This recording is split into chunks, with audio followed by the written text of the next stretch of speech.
في حاجة غريبة بنحسها من غير ما ناخد بالنا، إن الأفلام بقت هي المقياس اللي بنقيس بيه حياتنا، بنقارن نفسنا بلقطة بمشهد بحوار اتكتب وتصور واتمنتج. بس الحقيقة السينما مش واقع، السينما نسخة أحلى من الحقيقة، نسخة ما فيهاش ملل، ما فيهاش تردد، ما فيهاش الأيام اللي بتمشي من غير أي حدث.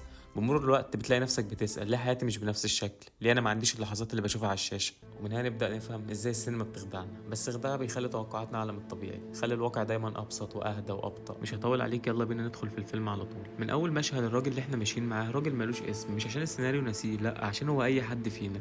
أنت ممكن تبقى هو، هو ممكن يبقى أنت. موظف عايش على الروتين، حياته ماشية صح زيادة عن اللزوم، شغله ثابت، بيته متظبط، كل حاجة في مكانها، مش موجوع في جسمه، موجوع من الفراغ. عشان كده بيروح مجموعات دعم الناس تعبانة بجد، مش عشان يكذب، عشان يحس بحاجة حقيقية. من هنا الفيلم بيبدأ يلعب لعبته مش على الشاشة، لأ جوه دماغك. بتدخل في حياة واحدة ست غريبة شوية، سوداوية، حضورها تقيل، بتظهر في نفس مجموعات الدعم اللي هو بيروحها. مش بتعمل حاجة وحشة صريحة، بس وجودها نفسه يقلق، كأنها مراية مكسورة، كل ما يقرب منها يحس إن التجربة اللي عايشها مش كاملة. ومن العدم بيظهر شخص تاني اسمه تايلر. تايلر مش شبه حد، ولا بيقدم نفسه إن هو حل، ولا حتى بيدعي إنه صح. هو راجل واثق زيادة عن اللزوم في نفسه، لسانه ساخر وكلامه بسيط بس جارح.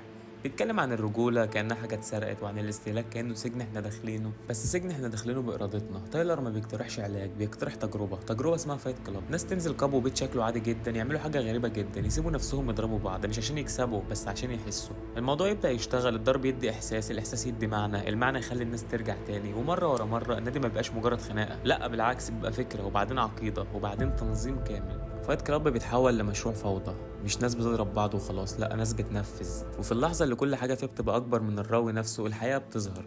تايلر مش شخص، تايلر فكرة نسخة اتخلقت عشان تهرب من الفراغ، عشان تقول كل اللي الراوي عمره ما يقدر يقوله. تايلر هو الراوي. الراوي ما كانش ماشي ورا حد، لا هو كان سايب نفسه. وقت ما كل حاجة باظت الراوي حاول يوقف الكدبة اللي كبرت، مش بالخناق ولا بالهروب، ولكن بمواجهة مباشرة مع نفسه. طلقة في الخد، مش عشان يموت، لا عشان يسكت الصوت. تايلر يختفي بس المشروع كمل، المباني تقع، المدينة تنهار، الراوي نفسه واقف ماسك ايد البنت اللي معاه، بيبص على الخراب بهدوء غريب. نهاية مش سعيدة ومش سودا خالص، نهاية واحد لسه صاحي بس فقع العالم اتكسر بالفعل. فايت كلاب خدعة متلبسة في شكل وعي. فايت كلاب مش فيلم بيكشف الحقيقة، فايت كلاب فيلم بيعرف يقول الحقيقة بالطريقة اللي تخليك تحب الكذبة اللي بعدها، فاهمني؟ الفيلم بيبدأ من أرض ثابتة، الاستهلاك مسيطر علينا، الشغل بيستهلكنا، واحنا بقينا منتجات أكتر ما احنا بني آدمين. مفيش خلاف هنا، دي حقيقة فعلا. بس اللي أخطر من الحقيقة هو الحل اللي الفيلم بيقدمه لك وانت متعاطف معاه.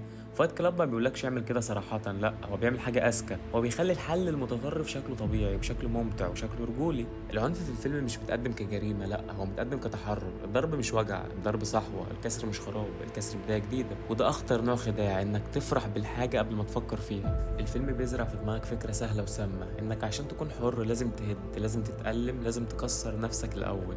الفكرة دي لما تدخل دماغ واحد محبط بتبقى حاجة مغرية جدا، مش محتاجة صبر ولا شغل على النفس، دي مواجهة حقيقية، مجرد فعل عنيف يديك إحساس سريع بالقوة. تايلر مش شخصية، تايلر هو النسخة اللي الفيلم قدر يجملها، الصوت اللي بيقولك اللي نفسك تسمعه وانت تعبان.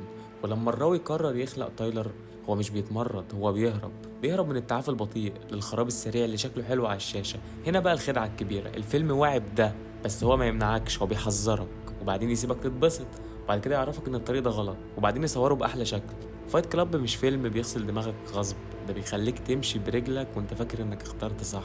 وده اخطر من اي دعايه مباشره. فايت كلاب ناجح علشان خلى ناس كتير تطلع من الفيلم هي لسه متعاطفه مع تايلر، رغم انهم عارفين ان هو غلط. بس ده في رايي مش عيب فني، ده اختبار ليك انت كمشاهد. هتستمتع وتعدي، ولا هتلاحظ ان الفيلم نفسه كان بيلعب على رغبتك في الهروب؟ فايت كلاب مش بيقدم حل، فايت كلاب بيكشف ضعف. الضعف لو ما خدتش بالك منه هيتحول لاعجاب وبعد كده تبرير، وده سر قوه الفيلم وخطوره الفيلم في نفس الوقت. الحاجات اللي الفيلم بيعملها وانت مش واخد بالك منها. فايت كلاب مش فيلم كاميرته بتصور اللي بيحصل وخلاص، لا الكاميرا هنا شغاله دماغ، كل كادر معمول عشان يحسسك احساس.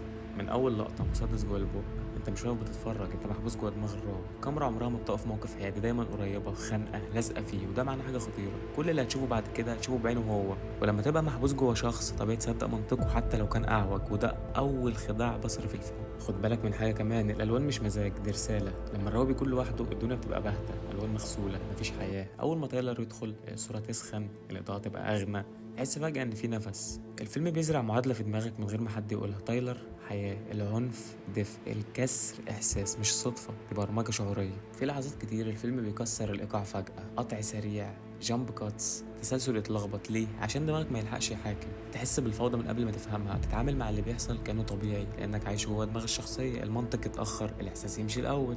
لاحظ زوايا تايلر غالبا متصور من تحت، واقف ثابت مسيطر. الراوي زاويته دايما بميل، لقطات من فوق كأنه دايما أصغر أضعف. الفيلم مش محتاج يقولك مين الصح، الكاميرا بتقول عنه، وده تحيز بصري هادي بس تأثيره قاتل. في لقطات بتعدي في لمح البصر، وجوه، منتجات، صور، غالبا عينك ما تلحقش تركز بس دماغك بياخدها رسائل صغيرة. انت سلعة، المكان سلعة، الحياة نفسها اتسوقت. الفيلم هنا مش بيصرخ، هو بيغرز. أول ما مشروع الفوضى يكبر التصوير بيتغير، كادرات ثابتة، زوايا توثيقية، إضاءة ناشفة، تحس إنك بتتفرج على تنظيم مش تمرد. وده أجمد تناقض في الفيلم كله، واللي بدأ ضد النظام خلق نظام أشرس ومن غير ولا كلمة. الكادرات نفسها بتفضح الكذب. فايت كلاب من الافلام القليله اللي لو ركزت في تصويره هتفهم انه كان بيشتغل عليك من بدري قوي، مش عشان يخدعك، عشان يختبرك. بصراحه كده فايت كلاب فيلم عبقري، مش عشان فكرته بس، لا، عشان كل حاجه فيه شغاله مع بعض. سيناريو مظبوط، اداء تقيل، اخراج واعي، تصوير ذكي، بيضغط على احساسك طول الوقت. الفيلم عارف هو بيعمل ايه فيك، بس ده ما يمنعش ان في حاجات ضايقتني ولا تمنع ان انتقد شويه. يعني الحل العنيف كطوق نجاه، الفيلم بيقترح ده ولو بشكل غير مباشر، ان ده مجتمع مريض، علاوه صدمه عنيفه، خراب منظم، ضرب باسم الصحوه.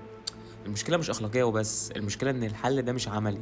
الفيلم يشحنك، يعلي الأدرينالين، بس ما يوريلكش هتطلع منين بعد ما كل حاجة تقع. يعني يديك دفعة قوية من غير خريطة طريق. العنف متقدم بشكل حلو زيادة، يعني الضرب في فايت كلاب متصور بحب، موسيقى، إضاءة، إيقاع يخليك مستمتع. وده خطر عشان احنا كبشر بنحب اللي متقدم بشكل جذاب وسهل وقوي، يخلينا ننسى الخسارة ونفتكر بس الإحساس. الفيلم واعي بده، بس ده ما يمنعش إن التأثير ده ممكن يسيب أثر عند ناس كتير. الفيلم لمس أزمة حقيقية، فراغ الرجولة في عالم استهلاكي، بس العلاج اللي بيقدمه قاسي زيادة عن اللزوم، مقفول على فكرة واحدة، القوة بتساوي وجع. وده طرح ممكن يضغط على ناس بدل ما يفتح لهم قفا. مش كل قسوة شجاعة، ومش كل صلابة تعافي. وفي الآخر فايت كلاب ده فيلم ذكي وخطير في نفس اللحظة. مش خطر لأنه بيكذب، لأ، خطر عشان يخليك تحب الكذبة وانت عارف انها كذبة.